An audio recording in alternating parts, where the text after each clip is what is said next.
Shobi T Paul, എന്തായാലും ഈ ഒരു നിഗമനത്തിലേക്കാണോ താങ്കളും എത്തുന്നത്? താങ്കൾക്കും ഈ രംഗത്ത് പ്രവൃത്തി പരിചയമുള്ള ആളാണല്ലോ. തീർച്ചയായിട്ടും അത് ശരിക്കും ആ, നമ്മളെ സംബന്ധിച്ചിടത്തോളം ഇത് ഒരു ഇൻവെസ്റ്റിഗേഷൻ നടക്കുന്ന ഒരു അവസ്ഥയാണ്. അപ്പൊ അതുകൊണ്ട് ഒന്നിനും നമുക്ക് കൺക്ലൂഡ് ചെയ്യാൻ പറ്റുന്നില്ല. ശരിക്കും പറഞ്ഞു കഴിഞ്ഞിട്ടുണ്ടെങ്കിൽ നമ്മളുടെ ഒരു അസംഷൻ ആണ് യഥാർത്ഥത്തിൽ പറയുന്നത്. അപ്പോ ഈ ഞാൻ രാവിലെ പറഞ്ഞ മാതിരി തന്നെ ത്രസ്റ്റ് പോയിട്ടാണ് ഈ എയർക്രാഫ്റ്റ് ഡൗൺ ആവുന്നത്. അതിൽ ശരിക്കും പറഞ്ഞു കഴിഞ്ഞാൽ പൈലറ്റിന്റെ പിഴ വളരെ കുറവായിരിക്കും എന്ന് എനിക്ക് ഇപ്പോഴും തോന്നുന്നുണ്ട്. കാര്യം എന്താണെന്ന് ചോദിച്ചു കഴിഞ്ഞിട്ടുണ്ടെങ്കിൽ നമ്മൾ ടേക്ക് ഓഫ് ചെയ്യുന്ന സമയത്ത് ആ ടേക്ക് ഓഫ് മോഡിലാണ് എയർക്രാഫ്റ്റ് താഴേക്ക് വരുന്നത്. അതൊന്ന്. രണ്ടാമത്തെ കാര്യം ശരിക്കും പറഞ്ഞു കഴിഞ്ഞിട്ടുണ്ടെങ്കിൽ ഈ എഞ്ചിൻ നാച്ചുറലി ഒരു എഞ്ചിൻ ആദ്യം സാർ പറഞ്ഞ മാതിരി തന്നെ ഒരു എഞ്ചിന് ഇതിനെ ത്രസ്റ്റ് ചെയ്ത് കൊണ്ടുപോകാനുള്ള ഒരു കേപ്പബിലിറ്റി ഉണ്ട്. ഈ പറഞ്ഞ മാതിരി അത് പ്രൂവ്ഡ് ആണ്. മൂന്നാമത്തെ ഒരു കാര്യം എന്ന് പറഞ്ഞു കഴിഞ്ഞാൽ ഇപ്പൊ ഫ്ലാപ്പിന്റെ കാര്യം ഇത് ചെയ്തിരുന്നില്ല, സോറി ഫ്ലാപ്പ് അല്ല, റാറ്റിന്റെ കാര്യം പറഞ്ഞിരുന്നില്ലേ. ഇത് ഈ ബോയിങ്ങിന്റെ ഈ എയർക്രാഫ്റ്റ് ശരിക്കും വളരെ ഈ ഡ്രീം ലൈനർ എന്ന് പറഞ്ഞു കഴിഞ്ഞാൽ ഏറ്റവും സേഫ്റ്റി വൈസ് ഏറ്റവും നല്ല എയർക്രാഫ്റ്റുകളിൽ ഒന്നാണ്.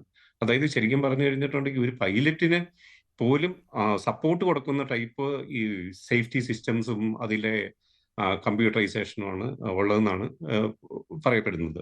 അപ്പൊ അങ്ങനെയുള്ള ഒരു എയർക്രാഫ്റ്റിന് ഇത് ഈ എന്തെങ്കിലും രീതിയിൽ ഇതെങ്ങനെയാണ് പെട്ടെന്ന് ഇത് ചെയ്തിരിക്കുന്ന ആ ത്രസ്റ്റ് നഷ്ടപ്പെടാനുള്ള കാരണം എന്നുള്ളതിനെ പറ്റി ഒരു വ്യക്തത ഇതുവരെ വന്നിട്ടില്ല. അത് ഇനിയും ഇൻവെസ്റ്റിഗേഷൻ നടക്കേണ്ടിയിരിക്കുന്നു എന്ന് എനിക്ക് തോന്നുന്നുണ്ട്. ഇതൊരു സാധ്യതയാണ്, ഇപ്പൊ സാറ് പറഞ്ഞ ഒരു സാധ്യതയാണ്. പക്ഷേ എനിക്ക് തോന്നുന്നത് ഇപ്പോഴും പെട്ടെന്ന് ഒരു ഫ്യൂവല് കട്ടാവുക, അല്ലെങ്കിൽ ആ ടോട്ടൽ കമ്പ്യൂട്ടറൈസേഷൻ സിസ്റ്റം കട്ടായി പോവുക, അത് അത് ബിയോണ്ട് ദ കൺട്രോൾ ഈ കാര്യങ്ങളാവുക എന്നുള്ളതാണ്. കാരണം പൈലറ്റ് ഇപ്പോൾ ഓട്ടോമാറ്റിക് ആയിട്ടുള്ള ഒരു മോഡിലേക്ക് ഇട്ടാൽ കൂടി, അല്ലെങ്കിൽ ഇതിന്റെ ഒരു ആ പ്രോസസ്സിങ്ങിനെല്ലാം ഇത് ഇലക്ട്രോണിക് ഈ സിസ്റ്റം നമ്മൾക്ക് ഗൈഡൻസ് മീൻസ് പൈലറ്റിന് ഗൈഡൻസ് കൊടുത്തോണ്ടിരിക്കുന്നതാണ്. അപ്പൊ അതുകൊണ്ട് we cannot conclude anything. Actually ഈ ത്രസ്റ്റ് കൊണ്ട് പോയിട്ട് ഇത് താഴെ പോന്നിരിക്കുന്നു എന്ന് മാത്രമാണ് പറയാനുള്ളത്. കാരണം അത് ഇപ്പോഴും പറയണു ടേക്ക് ഓഫ് മൂഡിലാണ് എയർക്രാഫ്റ്റ്. ആക്ച്വലി അത് ഹൈ ആൾട്ടിറ്റ്യൂഡ് ഗെയിൻ ചെയ്തു. അത് ശരിക്കും പറഞ്ഞു കഴിഞ്ഞിട്ടുണ്ടെങ്കിൽ ഒരു 600 ഫീറ്റ് മേളിൽ എത്തിക്കഴിഞ്ഞു. പിന്നീട് പെട്ടെന്ന് എന്തെങ്കിലും ഒരു സപ്ലൈ കട്ടാവുക, അല്ലെങ്കിൽ ശരിക്കും ഒരു സിസ്റ്റം ട്രബിൾ ആവുക, അങ്ങനെയാണ്. ഇപ്പൊ നമ്മൾ ആദ്യം രാവിലെ ഒക്കെ പറഞ്ഞു കേട്ടില്ലായിരുന്നു പലരും ഈ എന്താണ് ലാൻഡിങ് ഗിയർ, അതൊന്നും ഒരു പ്രശ്നമേ അല്ല. കാരണം അതെന്തൊക്കെയാന്നൊക്കെ പറഞ്ഞു കഴിഞ്ഞിട്ടുണ്ടെങ്കിൽ ഈ ലാൻഡിംഗ് ഗിയർ പവർ, ഈ എഞ്ചിൻ പവർ ഉണ്ടെങ്കിൽ ലാൻഡിംഗ് ഗിയർ ഒരു ബോധേടാവേണ്ട കാര്യം പോലും ഇല്ല. അത് ഒരു വലിയൊരു കൺസേൺ ഒന്നും അല്ല. ഇത് ഈ ത്രസ്റ്റിൽ നേരെ ഇത് മേളിലേക്ക് തന്നെ പോയിക്കൊണ്ടിരിക്കുക. ഒരു കൗണ്ടർ ഉണ്ട്. എന്താണ് ശ്രീ രഘുനാഥ് നായർ?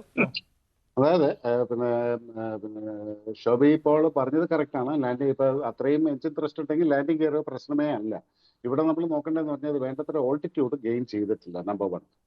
അപ്പൊ ആ ഒരു സിറ്റുവേഷനിൽ ലാൻഡിംഗ് ഗിയർ ഡൗൺ ആയിട്ട് ഇരിക്കുകയും ഫ്ലാപ്പ് റിട്രാക്റ്റഡ് ആയിട്ട് ഇരിക്കുകയും ചെയ്ത, കാരണം ഫ്ലാപ്പ് ഇതിന് ലിഫ്റ്റ് കൊടുക്കുന്ന ഒരു ഘടകമാണ്. ഈ എയർക്രാഫ്റ്റ് ലിഫ്റ്റ് കൊടുക്കാനായിട്ട് ടേക്ക് ഓഫിൽ ഫ്ലാപ്പ് കുറച്ച് എക്സ്റ്റെൻഡ് ചെയ്യും, ലാൻഡിങ്ങിലാണ് കുറച്ച് കൂടുതൽ എക്സ്റ്റെൻഡ് ചെയ്യും, കാരണം കൂടുതൽ ലിഫ്റ്റ് വേണം.